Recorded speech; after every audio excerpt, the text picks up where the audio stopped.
एक रैखिक समीकरण है 2x धन 3y और ऋण का 8 बराबर 0 और इन्हीं चरों में अर्थात x में और y में एक और ऐसी ही रैखिक समीकरण लिखना है जिसमें से जो युग्म बनेगा, जब हम एक और लिख देंगे तो ये 2 का क्या बनेगा, युग्म बनेगा। और वो युग्म क्या क्या निरूपित करता हो, प्रतिच्छेद रेखाओं को, समांतर रेखाओं को और संपाती रेखाओं को। तो पहले आपको हम विधि बताते हैं और उसके बाद उसका विवरण देते हैं। तो विधि क्या है, तो प्रतिच्छेद रेखा यदि आपको लिखना है तो आप क्या करें, इसमें से एक एक जोड़ दें, एक एक घटा दें, या दो दो सब में जोड़ दें, या दो दो सब में घटा दें। तो जैसे हम एक को जोड़ रहे हैं तो 2 में एक जोड़ेंगे तो कितना होगा 3, 3 में एक जोड़ेंगे तो कितना होगा 4, और 8 में एक जोड़ेंगे तो 9।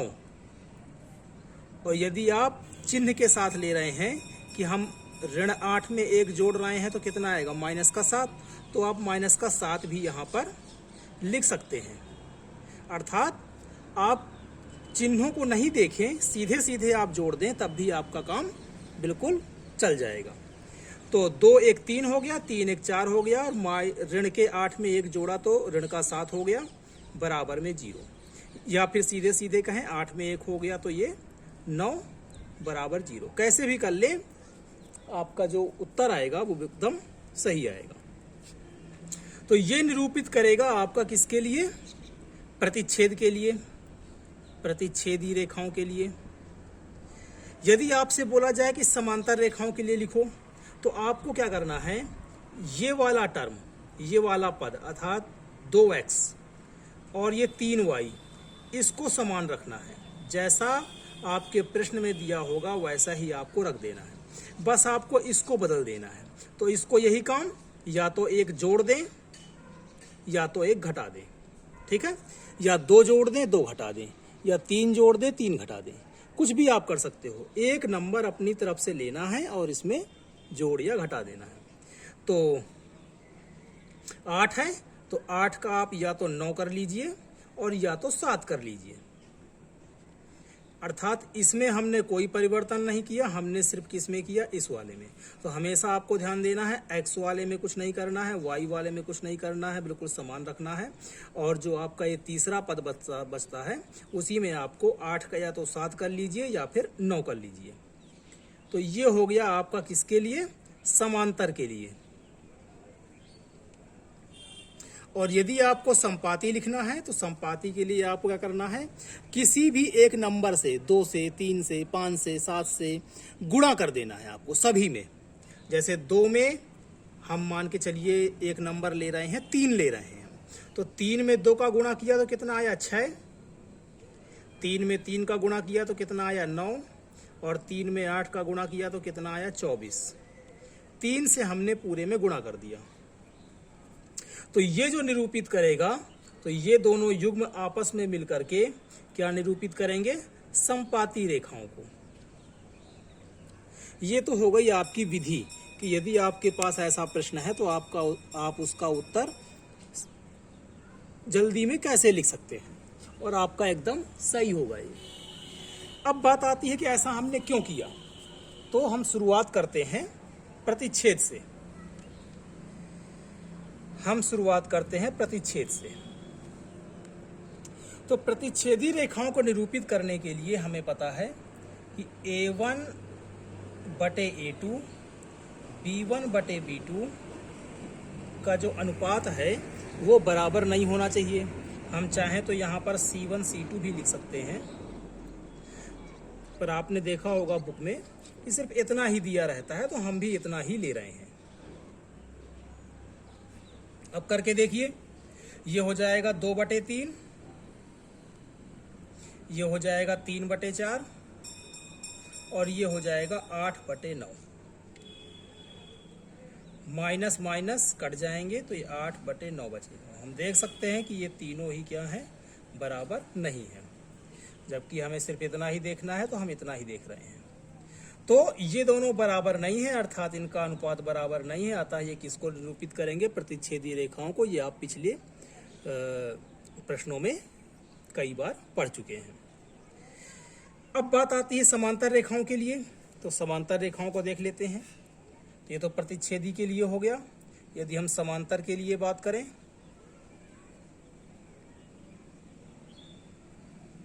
समांतर रेखाओं के लिए हमारे पास क्या स्थिति थी? हमारे पास ये थी कि A1 A2 का अनुपात, B1 B2 का अनुपात और C1 C2 का अनुपात। इसमें तीनों देखते थे, A1 भी, A भी, B भी और C भी।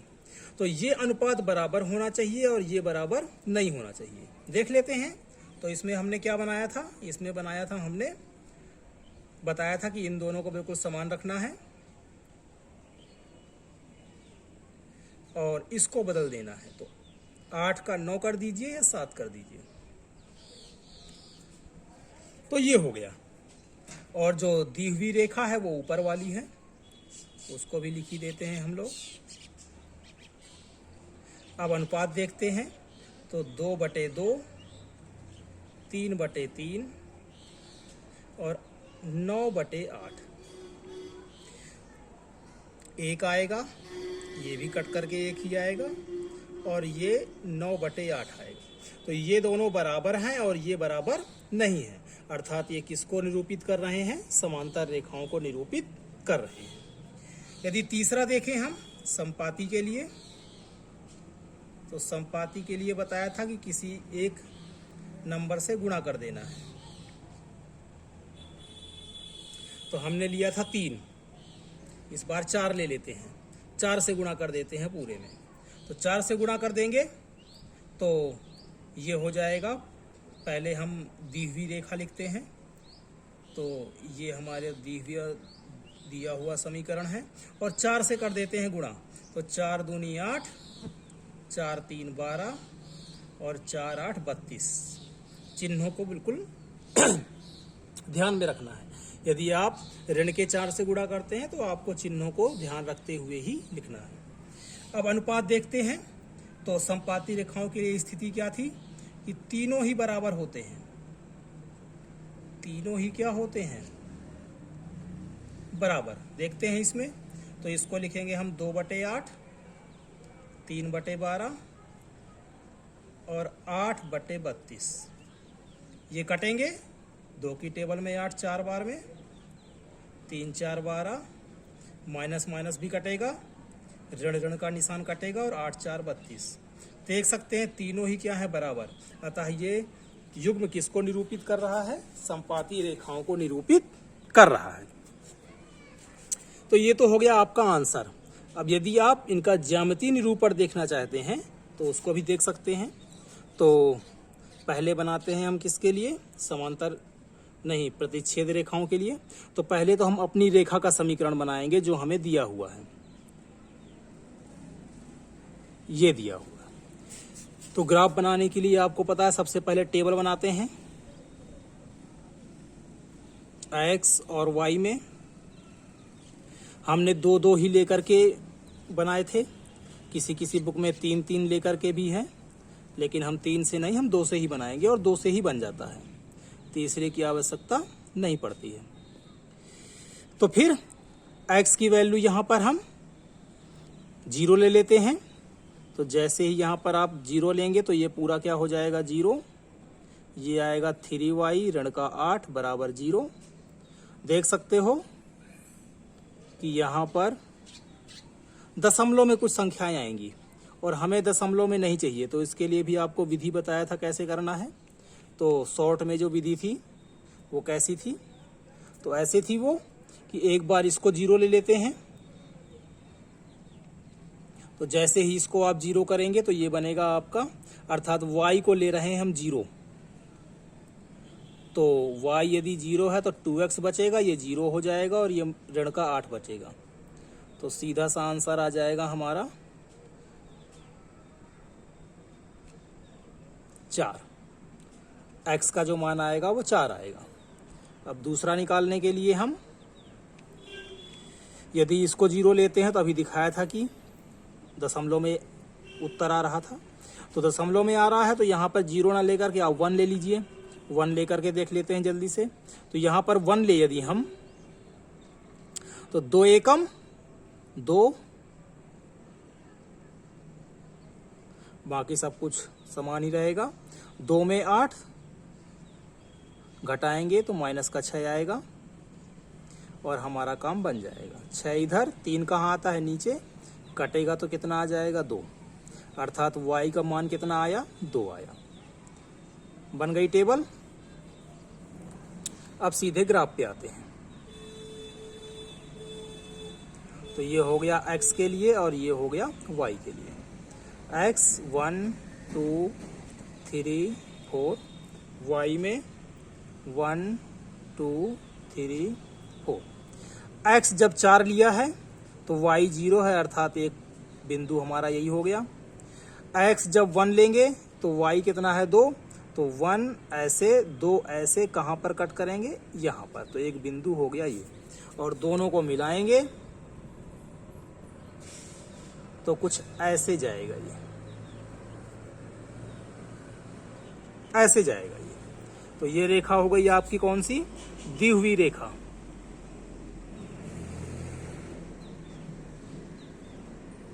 अब सबसे पहला काम करना है हमें प्रतिच्छेद रेखाओं के लिए।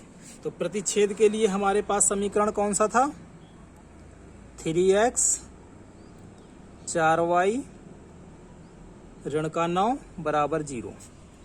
इसके लिए भी फटाफट टेबल बनाते हैं।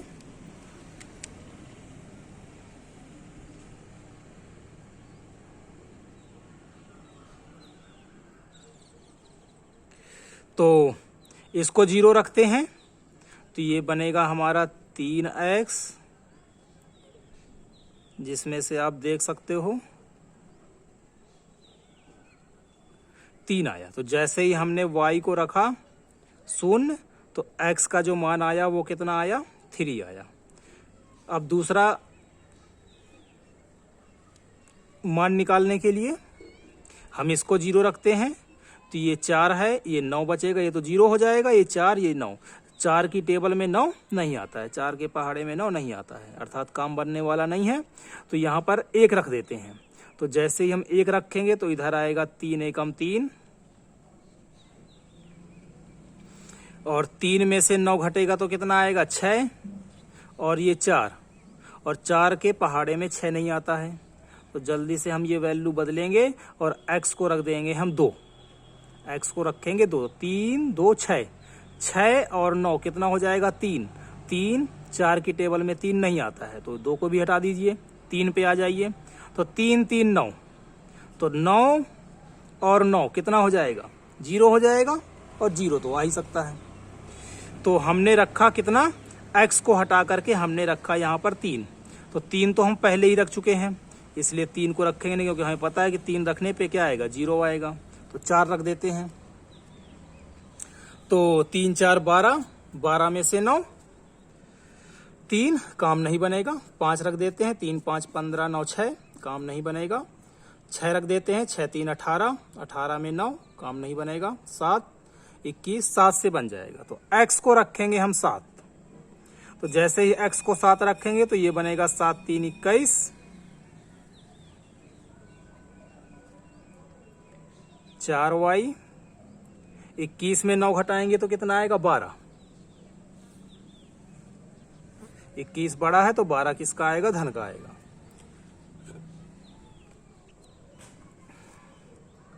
तो y का जो मान है वो हो जाएगा 12 और 4 आ जाएगा नीचे, अर्थात ऋण का 3। तो y का मान आ गया आपका ऋण का 3। बनाते हैं ग्राफ यहाँ पर। x कितना है 3 है, y 0 है, अर्थात एक बिंदु यहीं पर होगा। x कितना है 7, अर्थात इधर कहीं होगा। 5 6 7 इधर कहीं होगा। और y कितना आया ऋण का 3, अर्थात नीचे कहीं आएगा। तो माइनस का 1 2 और ये 3। तो 3 वाला कुछ इधर चलेगा, 7 वाला कुछ इधर चलेगा, अर्थात इधर कटेगा। और दोनों को ही मिला देते हैं, दोनों बिंदुओं को। तो आप देख सकते हो कि ये दोनों रेखाएं एक दूसरे को प्रतिच्छेद कर रही हैं। कहाँ पर कर रही हैं, यहाँ पर कर रही हैं। तो आप देख सकते हो इसने बोला था कि ज्यामितीय निरूपण कैसा होना चाहिए, प्रतिच्छेद करती रेखाएं होनी चाहिए। ये देखिए प्रतिच्छेद ये दोनों रेखाएं कर रही हैं। इसी तरह से अब हम बनाते हैं समांतर रेखाओं के लिए। तो समांतर रेखाओं को बनाने के लिए इसको हम पहले इरेज कर देते हैं। वीडियो को रोक करके आप इसको नोट कर सकते हो। प्रतिच्छेद के लिए क्या समीकरण था, तो एक समीकरण तो यही था, तो ये बना हुआ है। दूसरा समीकरण प्रतिच्छेद समांतर के लिए क्या था, ये था 2x 3y और ऋण का 8, ये तो दिया हुआ था, ये रहा ऋण का 9, ये हमने लिया था। और इसको बना करके हम देखेंगे कि ये दोनों ही क्या हैं, समांतर रेखाएं को निरूपित करेंगे। तो फिर से वही टेबल का मतलब सारणी। तो x और y, x को लिया हमने 0, तो ये हो गया 0, तो 3y ऋण का 9,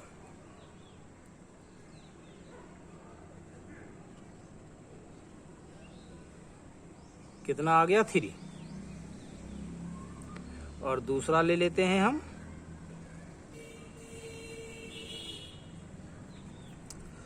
अब क्या लें, अब यदि इसको हम 0 लेते हैं तो 2 की टेबल में 9 नहीं आता, तो कुछ हेर फेर करना पड़ेगा हमें।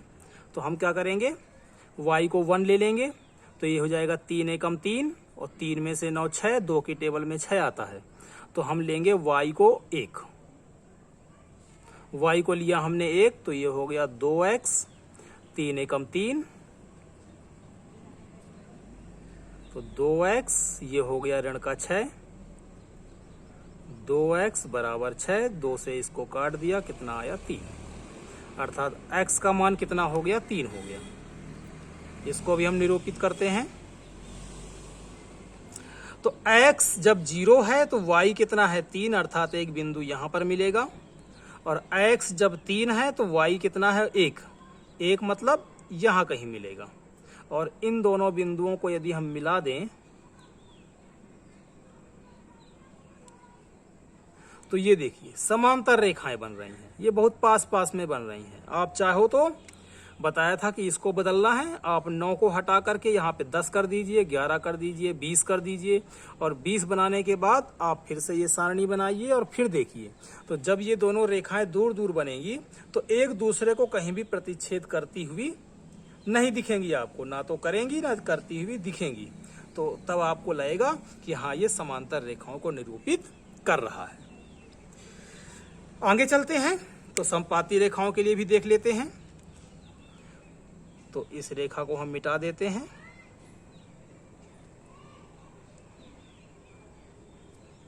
अब जो रेखा बनेगी वो समपाती बनेगी। समपाती आपको पता कैसी बनती है,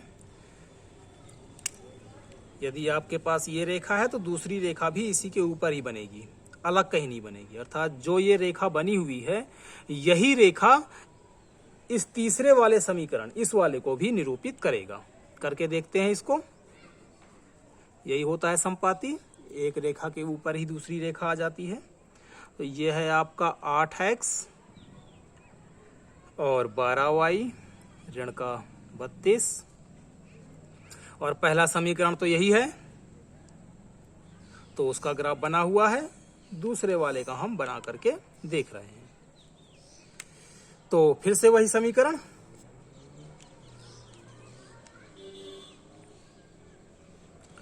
सारणी बनेगी। अब हमें पता है कि समपाती है, अर्थात रेखाएं भी क्या होंगी, सेम ही होंगी। सेम ही होंगी तो ये मान जो है ये भी क्या होंगे, सेम ही होंगे। आप कोई और मान भी लेकर के चेक कर सकते हो, पर हमें पता है कि समपाती हैं, सब कुछ सेम ही होगा, तो ये भी क्या होगा, सेम। तो यही मान रख देते हैं हम। एक बार रख देते हैं 4, तो दूसरा मान 0 ही आएगा। करके देख लेते हैं। तो x को रखा हमने 4, तो ये हो गया 8 4 32,